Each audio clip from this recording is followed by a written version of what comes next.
Paano kumuha ng CTC or newborn birth certificate ng bata?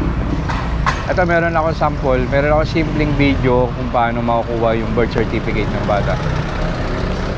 Clip lang to kasi bali limited kasi yung pag-video natin sa loob kasi baka sitayin tayo.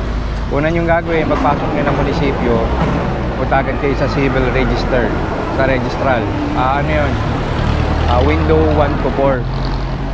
Pagdating natin doon, meron silang papapilapan na maliit na form.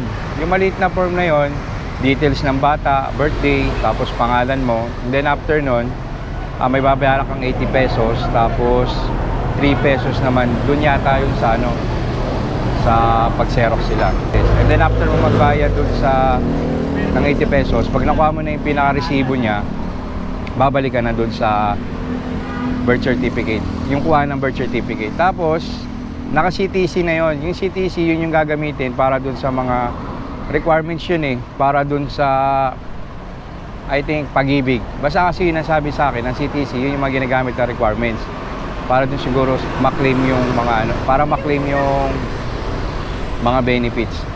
After nun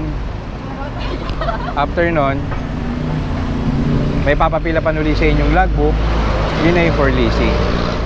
Kaya mabilis na naman siya makuha dito kasi wala namang ganong tao. Hindi naman pala ganun kahirap kunin yung birth certificate ng bata dito sa Mandaluyong. Saglit lang, walang pila.